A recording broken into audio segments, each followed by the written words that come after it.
పాంచానిక దీక్షతో చేసేటువంటి కళ్యాణ మహోత్సవాలలో రేపు ఉదయం స్వామివారికి చక్ర స్నానం జరుగుతుంది.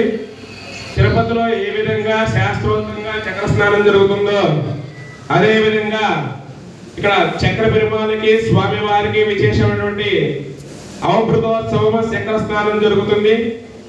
ఈ యొక్క చక్ర స్నానంలో ఎవరైతే పాల్గొంటారో వాళ్ళకి ఎటువంటి అనారోగ్యాలు ఉండవని చెప్పబడుతోంది. కాబట్టి ప్రతి ఒక్కరూ కూడా ఈ యొక్క చక్ర స్నానంలో పాల్గొని స్వామివారి యొక్క అనుగ్రహం పొందవలసిందిగా కోరుచున్నాం. అదేవిధంగా దూర ప్రాంతాల నుంచి వచ్చేవారు ఇంకొక జత బట్టలు ఎక్కువగా తెచ్చుకుంటే కనుక మళ్ళా ఇక్కడ మధ్యాహ్నము స్వామివారి యొక్క అన్న సందర్పణ కార్యక్రమం కూడా ఉంది.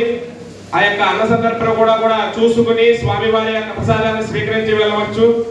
అదేవిధంగా రేపు సాయంత్రం స్వామివారికి విశేషమైనటువంటి ఊంజుల సేవ, ద్వాదశ ప్రదక్షిణాలు అనే కార్యక్రమం జరుగుతాయి. చూడండి, ద్వాదశ ప్రదక్షిణాలు అంటే 12 ప్రదక్షిణాలు.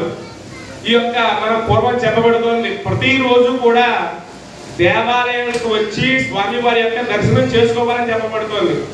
కానీ మనం చేసుకోలేని స్థితిలో ఉన్నాం కాబట్టి మన ఎవరి పనులు వాళ్ళకుంటూ ఉంటాయి. కాబట్టి ఈ యొక్క 12 ప్రదక్షిణాలు 12 నెలలకి సంకేతం అన్నమాట.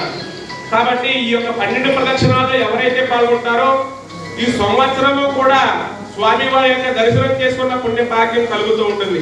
కాబట్టి రేపు సాయంత్రం జరిగేటువంటి ద్వాదశ ప్రదక్షిణాల్లో కూడా మీరందరూ కూడా పాల్గొని స్వామివారి యొక్క అనుగ్రహం పొందవలసిందిగా కోరుచున్నాం. అదేవిధంగా రేపు చక్ర స్నాన అనంతరం పూర్ణాహుతి కూడా 5 రోజులుగా జరిగేటువంటి హోమ కార్యక్రమం పూర్ణాహుతి ఉంటుంది. ఆ పూర్ణాహుతిని కూడా అందరూ కూడా పాల్గొని స్వామి యొక్క అనుగ్రహం పొందవలసిందిగా కోరుచున్నాం. సర్వే జన సుఖినో భవంతు. కలో స్మరణాన్ముక్తి. కలియుగంలో స్వామివారి యొక్క స్మరణ ఎంత బాగా చేస్తే ముక్తి అంతగా కలుగుతుందని చెప్పబడుతోంది. కాబట్టి 2 నిమిషాలు స్వామివారి యొక్క నామస్మరణ చేసి తీర్థ ప్రసాదం మనం అందరూ కూడా స్వీకరిద్దాం. గోవింద గోవింద చెప్పేటువంటి నామాన్ని అందరూ కూడా చెబుతూ ఉండాలి.